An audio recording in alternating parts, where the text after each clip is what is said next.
अस्सलामु अलैकुम वरहमतुल्लाहि वबरकातुहू।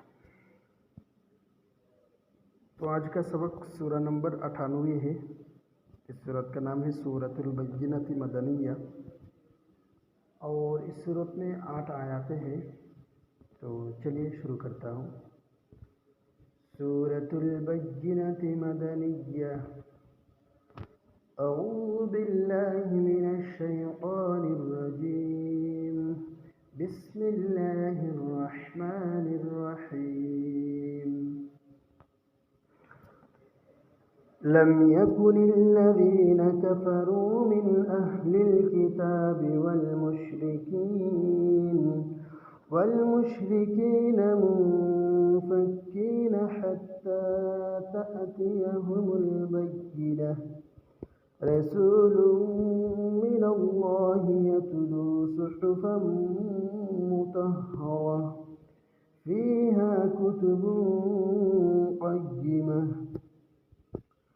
वमा तफ़र्रक़ल्लज़ीन ऊतुल किताब इल्ला मिन बअदि मा जाअतहुमुल बय्यिनह वमा उमिरू इल्ला लियअबुदुल्लाह मुख़लिसीन लहुद्दीन हुनफ़ाअ वयुक़ीमुस्सलाता वयु'तुज़्ज़काता वज़ालिक दीनुल क़य्यिमह। इन्नल्लज़ीन कफ़रू मिन अहलिल किताबि वल मुश्रिकीन फ़ी नारि जहन्नम ख़ालिदीन फ़ीहा उलाइका हुम शर्रुल बरिय्यह। इन्नल्लज़ीन आमनू वअमिलुस्सालिहाति उलाइका हुम खैरुल बरिय्यह जज़ाउहुम इंद रब्बिहिम जन्नातु अदनिन तजरी मिन तहतिहा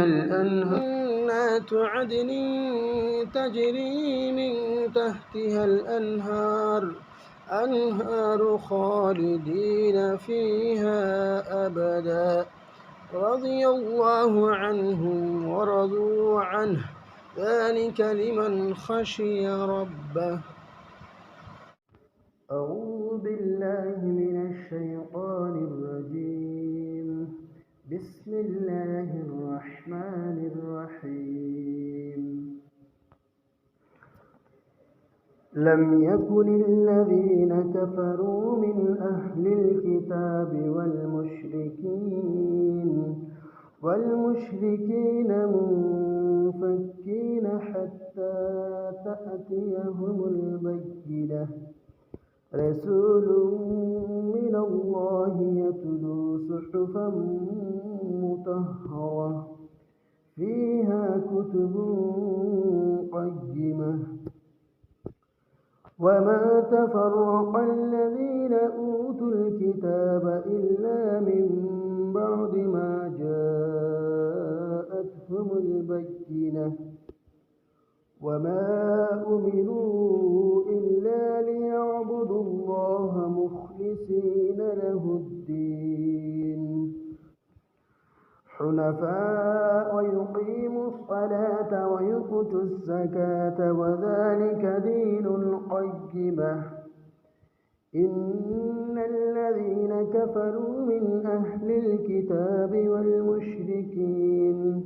والمشركين في نار جهنم خالدين فيها أولئك هم شر البرية. إن الذين آمنوا وعملوا الصالحات أولئك هم خير البرية جزاؤهم عند ربهم جنات عدن تجري من